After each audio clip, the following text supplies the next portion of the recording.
Hello and welcome to Byju's IAS. Let's get started and look into the first article. The first article says the Taliban that's fighting Pakistan. The article here is speaking about one of the fundamentalist organizations called as Tehrik-e-Taliban Pakistan.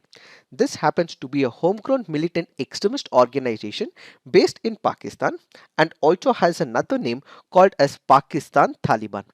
When we speak about Taliban, it operates in Afghanistan. Another similar group operating in Pakistan is what is called as Tehrik-e-Taliban Pakistan. When did it take birth? It happened after the 9/11. You had the NATO forces which were taking upon the individuals in Afghanistan. This was led by United States of America as war on terror. So what do? They venture into Afghanistan. They wanted to eliminate these radical forces operating from the soil of Afghanistan. So they go about neutralizing their enemy.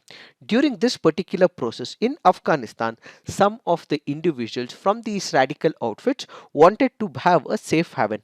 So what do? They start moving from Afghanistan towards Pakistan along the border areas of Pakistan, and ultimately some of the individuals from these fundamentalist organizations got a safe haven in Pakistan. Pakistan already had few radical groups. Pakistan was inviting these individuals, and as a result they form an umbrella organization called as Tehrik-e-Taliban Pakistan. So this is nothing but a fundamentalist organization which had people from the homegrown radical forces, and it also had individuals who went in search of a safe haven. They moved from Afghanistan to Pakistan. Both come together, they create one such organization or a fundamentalist group called as Tehrik-e-Taliban Pakistan. So remember, after the American intervention in Afghanistan, a section of radicals started a movement inside Pakistan to support the Taliban, which is called as Tehrik-e-Taliban Pakistan. What were the objectives of this particular organization? One of the stated objective of this particular organization is resistance against the Pakistani state. So what do they want? They want to wage a war against Pakistani state, and they also wanted to ensure that Pakistani armed forces and the state is completely decimated so that they can take over power in Pakistan. So what is happening? One of the stated objectives of this extremist organization is to overthrow the existing government that is present in Pakistan.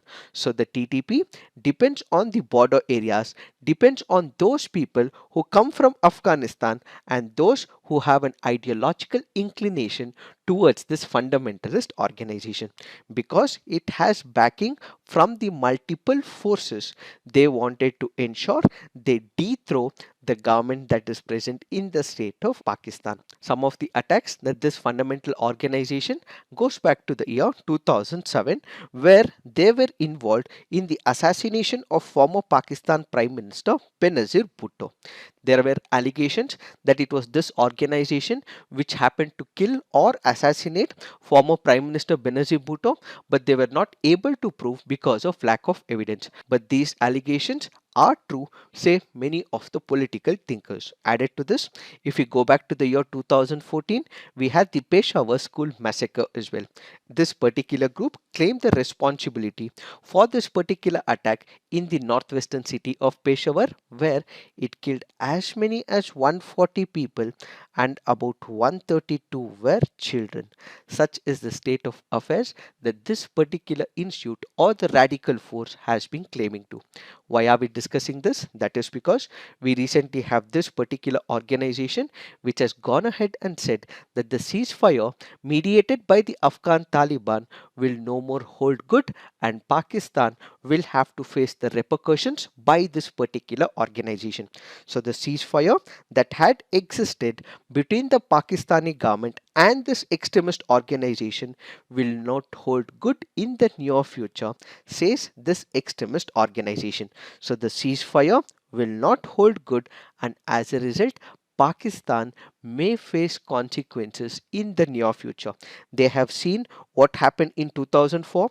There are also allegations that in 2007 they happened to kill former Pakistan Prime Minister Benazir Bhutto. So there are apprehensions and fear and phobia what could happen in the near future with the state of affairs in Pakistan. Why did the ceasefire come to an end? That is because when you speak about the ceasefire, there'll be general terms and conditions where both the parties come into picture.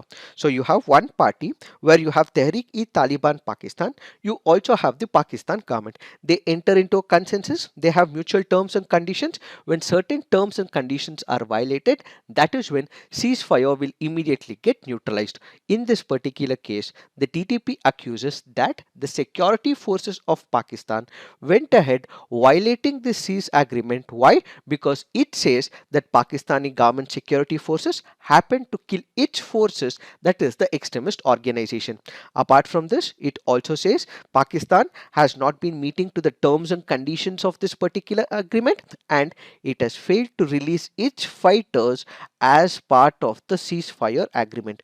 Because Pakistan has killed its fighters, not letting the prisoners who were captured by the Pakistani government, they say that this particular ceasefire will not hold good in the near future. But why are we discussing this? That is because if you remember the statement made by Hillary Clinton, she said, "You can't keep snakes in your backyard, expect them only to bite your neighbors."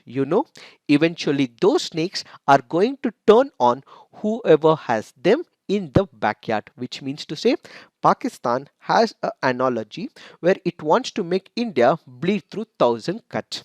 One of the propositions of Pakistan, which also came out in Munich Security Conference by General Badwa, happens to be good terrorism and bad terrorism. What is good terrorism according to Pakistan? According to Pakistan, it has a simple international affair policy. Why? Because they cannot take on India directly.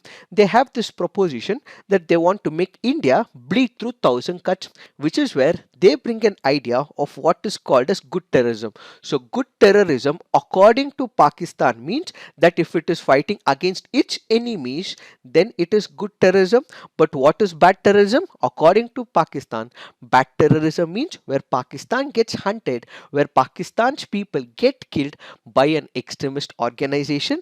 That is what is called as bad terrorism. So in this article, the bad terrorism is being promoted by Tehreek-e-Taliban Pakistan, and according to Hillary Clinton, she says that if you're grooming the so-called terrorists who are snakes, these snakes can go ahead and haunt you in the near future, which is why this particular ceasefire agreement, which is now getting violated, will not hold in the near future, could become a major problem for Pakistan. Why?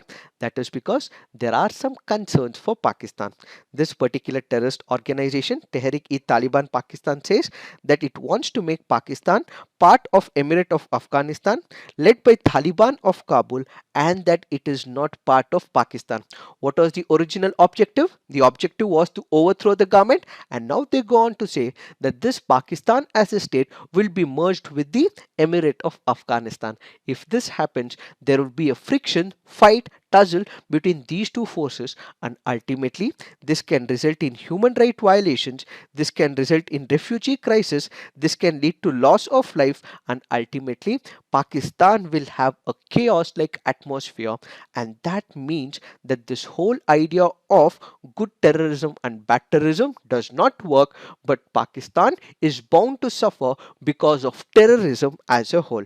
Another important point that Pakistan is bound to suffer is that this particular organization also wanted to embrace Sharia law, the radical form of laws as implemented in Afghanistan, in Pakistan as well. So you have Taliban, which is enforcing some of the radical laws in Afghanistan. Similar such laws may have to be implemented in Pakistan, says this Tehreek-e-Taliban Pakistan. So this whole argument of good terrorism and bad terrorism as espoused by Pakistan may not work, and this will result it getting haunted, leading to lack of peace in its home territory, says this article. This is where it could also be a problem for the Afghan Taliban as well. Why? because the Tehreek-e-Taliban Pakistan can become a liability to the Afghan Taliban, and they can also use this particular extremist organization as a weapon.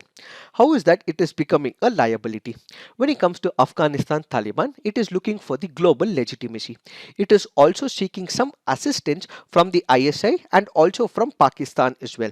Now, if Taliban, that is the homegrown Taliban organization of Pakistan, is against Pakistani forces in Pakistan, it means that the Emirates of Afghanistan's Taliban will not be able to put out their views on the homegrown Taliban, and ultimately it may become a liability. The acceptance from Pakistan may not go good, and as a result, all the important resources that were supposed to have been transferred from Pakistan to Afghanistan may not happen, since it is looking for the legitimacy, it is looking for resources from Pakistan to Afghanistan.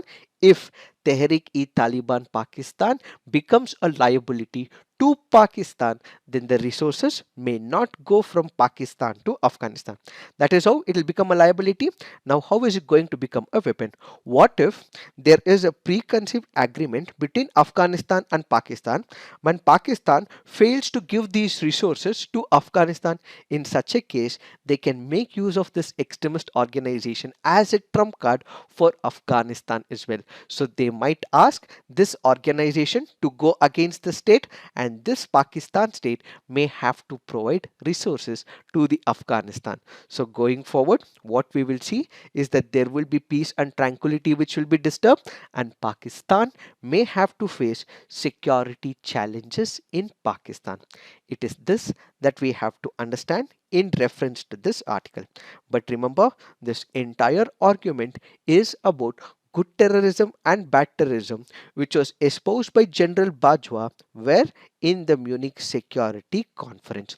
So this article in a nutshell says that this very idea of good terrorism, bad terrorism that Pakistan speaks of does not work, and any radical organization being supported indirectly will go on to haunt its home country, says Hillary Clinton, and it will happen, says this article. It is this that we have to understand in reference to this article. Now let's look into the next article.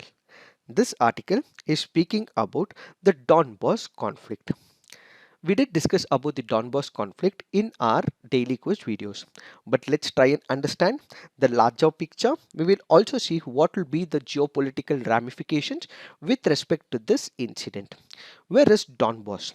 As seen in the image, this is a small region in the eastern Ukraine adjoining the Russian border. What happened? Let's understand what this Donbas region is with respect to the history. When we go back to the year 1917 and the 1918, we had the fall of the Russian Empire. How? Before this, you had the wealthy Tsarist regime which was present in the country of Russia. So what happened? There was this clear-cut division. On one side, you had the wealthy Tsarist regime. You also had a peasants as well. So there was a clear-cut differentiation of the rich and the poor. This is where people go against the Tsarist regime, and ultimately what we have is the revolution that happened back in the year 1917. So because we had this revolution, it led to the fall of the Russian Empire, and after the fall of the Russian Empire, this region of Donbas was incorporated into Ukraine's People Republic in 1918. So basically, this happens to be one of the Eastern European countries that existed between 1917 to 1920 after the fall of the revolution that happened in 1916. Then we have to consider what is the status of Ukraine in the interwar period. We have the World War I.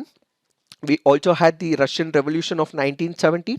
During this particular period, what we had was some regions which were taken by multiple other regions. So the country of Ukraine was divided into multiple places. Some places were captured by one country, some other place was captured by some other country. Bukovina was annexed to Transcarpathia was joined to new country of Czechoslovakia. Poland incorporated Galicia and Western Bohemia. This is where you have the Bolsheviks, who were the prominent people during the Russian Revolution, and the territories under the Bolshevik control were organized as what is called as Ukrainian Socialist Soviet Republic. Then we have the Second World War, and during the Second World War, the Nazis took over the region. As many as 3 lakh civilians were killed in the region of Donbass, and during this particular period, it was under the Nazi occupation. In 1943, after defeating the Nazis in Stalingrad by the Red Army, this goes back to the Russia as well. So the Soviet army created by the communist government after the Bolshevik Revolution of 1917 is what is called as the Red Army. The Red Army was able to capture this Donbass region, and it was part of Russia. And in the year 1991, with the disintegration of the Soviet Union, the region of Donbass, which had two important regions, one is Donetsk, the other happens to be Luhansk, becomes the part of the Ukrainian nation. So this particular part of Donbass was part of multiple countries, it was part of multiple regions, but eventually after the disintegration of the Soviet Union, it becomes part of Ukraine. So from the year 1991, it is part of Ukraine. But what is the current condition? Now, Donetsk and Luhansk are two self-declared republics. They are backed by the rebels, and these rebels are backed by Russia. When did this whole protest start?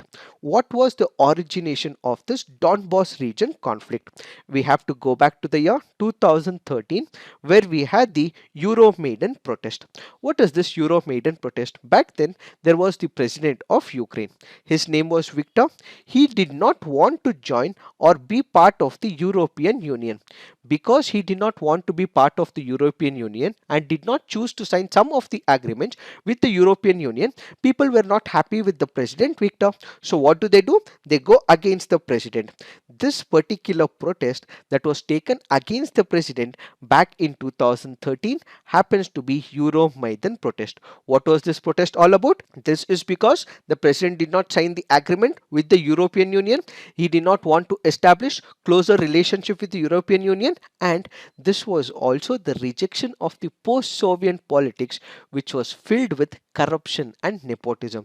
This as a whole meant that you had some people who were tilted towards the Western powers. Similarly, you also had people who were from Crimea, who were from Donbass, tilted towards the Russia as well. So what was happening was a conflict between the West as well as Russia indirectly because of this particular upheaval that happened in the year 2013. So basically, during this particular period, when there was a lot of upheaval in 2013, we had Russia, which immediately annexes Crimea. Since Crimea was annexed by Russia, the people in Donbass had new aspirations. They also felt that in the near future, Donbass could also be part of Russia as well. And at the same time, Russia also started providing some arms and machineries to those rebels in the region of Donbass. So, what has been the response of West and Russia? Basically, Russia was providing weapons to the rebels, and at the same time, you also had Western powers which were also providing help and assistance to the Ukrainian powers. So, what we had is a new conflict in this particular region. This resulted in what is called as Davos region conflict. In order to overcome this Davos region conflict, what we had is an agreement called as the Minsk Protocol. What is this Minsk Protocol? This can be broadly divided into Minsk 1 and Minsk 2. Minsk 1 happens in the year 2014. This was a deal brokered by France and Germany.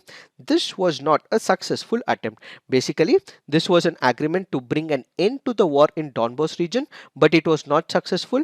And then comes the Minsk 2 agreement, where you have the Russian forces, you also have Ukraine forces, and you also have OSCE, which stands for Organization for Security and Cooperation in Europe, all come together to bring an end to this particular conflict. According to it, they had to come up with some ceasefire agreement and conventions, which would be a series of political and military steps. But unfortunately, none of these ceasefire agreement steps were implemented.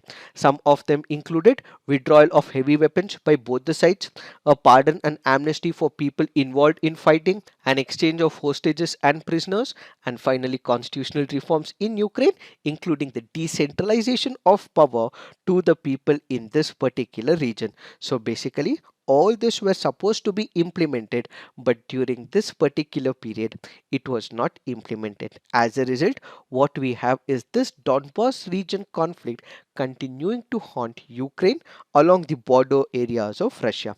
But why is Russia providing arms and ammunition to this particular region? As we discussed, we have Ukraine, which was tending to move towards the western region. They were also skeptical where NATO forces would also enter this particular region. Ukraine would become a permanent member of NATO, and ultimately they would provide advanced weaponry to Ukraine. So, because of this particular apprehension, what we have is Russia providing these resources to this part of the locality. Another reason why Russia is also providing these arms and ammunition is because of the Russian speaking population.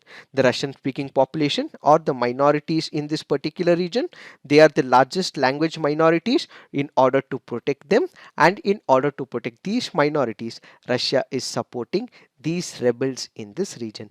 As a result, what we are actually witnessing is a larger rivalry between the West, led by the NATO forces, and the Russian forces in a different theater of Ukraine. It is this that we have to understand in reference to this article. Another link article to that article is G7 puts up united front against Russia, where you have the G7 countries. They had met recently, and they go on to say that they will have the formal discussions, and they express deep concern about building up of Russian troops along the border areas of Ukraine. So they say that any incursion in the near future happens along the border areas, this would be a strategic mistake committed by Russia, and there would be regional consequences, and this will have implications for both the countries. So they announce a warning during this particular period of G7 meeting. More will happen. We will have more discussions once we have an elaborate meeting of all these leaders. Now let's look into the next article. This article here is speaking about, will US directives on 5G use impact the flights? Let us try and understand what is this article all about. This is in reference to science and technology. This is in reference to what could happen if there is an overlap or interference from one part to another.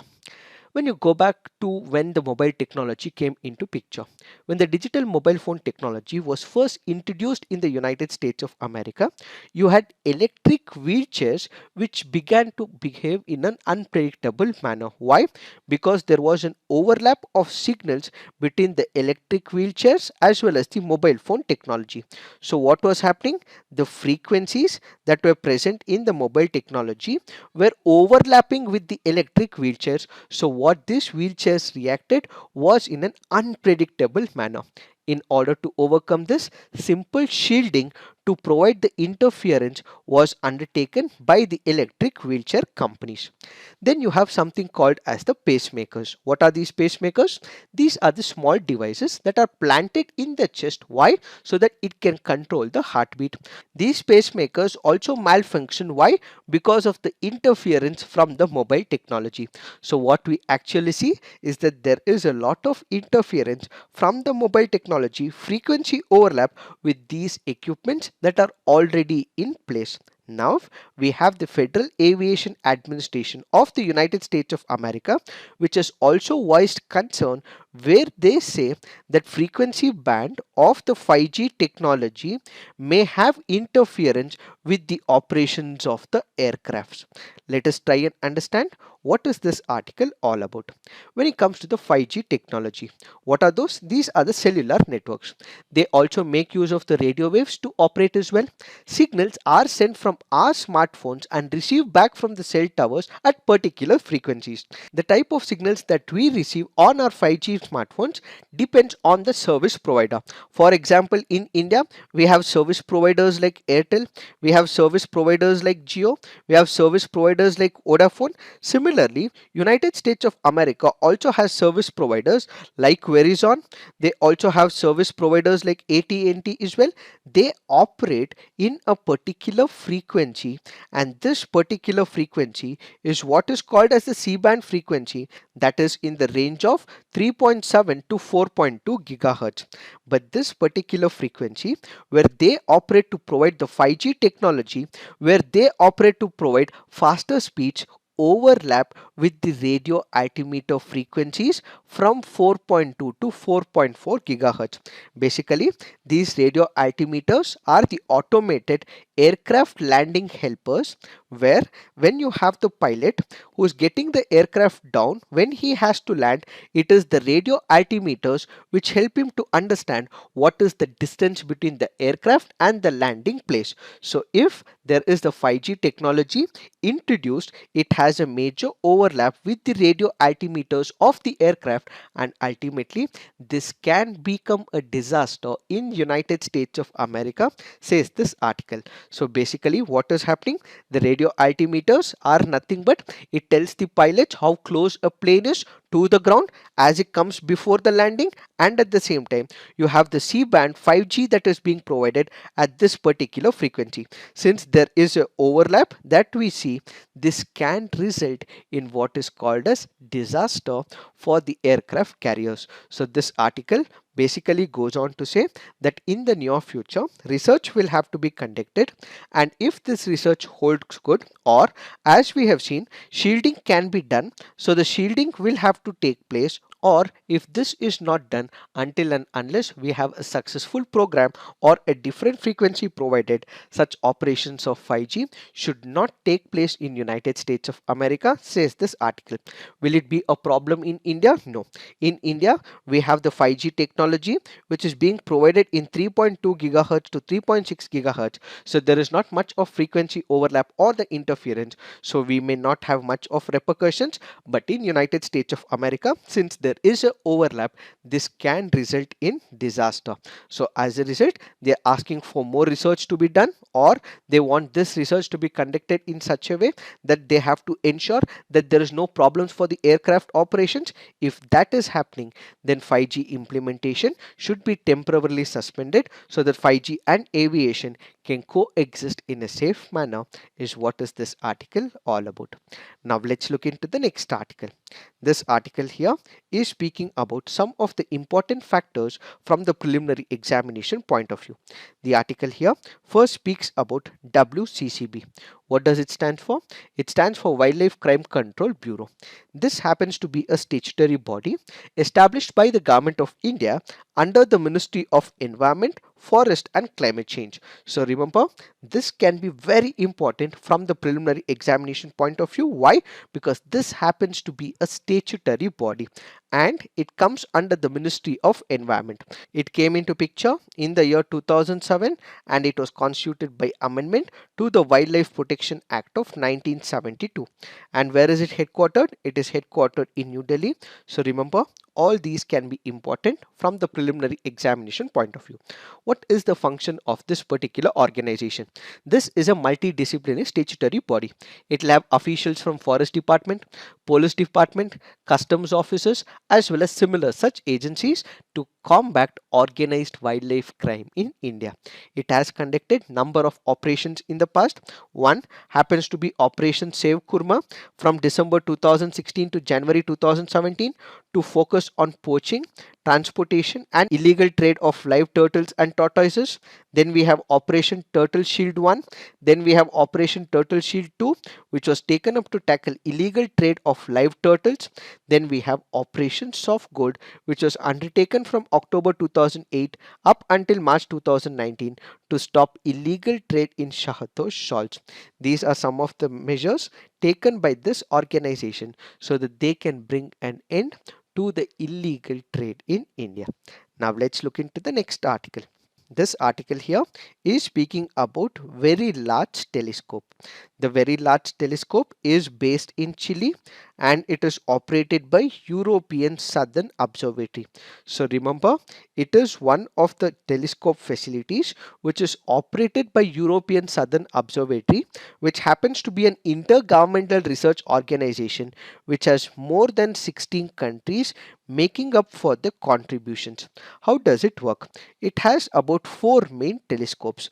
They can act individually, they can act separately, or they can combine together, forming a single large instrument so that they would be able to see what is happening in the space. In the previous instances, they were able to discover exoplanet as well, and they were able to give information to the astronauts in number of scenarios. So this happens to be one of the important telescopes based in Chile, operated by the European Southern Observatory. Now let's look into the next article. This article says which states in the Northeast are under AFSPA. So this is speaking about AFSPA. We will have one of the sessions taking up very soon, which will explain what is this law all about, what are the implications of the Armed Forces Special Powers Act, why did it come into picture, and what is the repercussions at the larger level. Now let's look into the mains practice questions. The mains practice questions for today happens to be an essay where you have to write it in 1000 to 1200 words. The first essay is, can terrorism ever be justified? Second essay, technology a boon or a bane?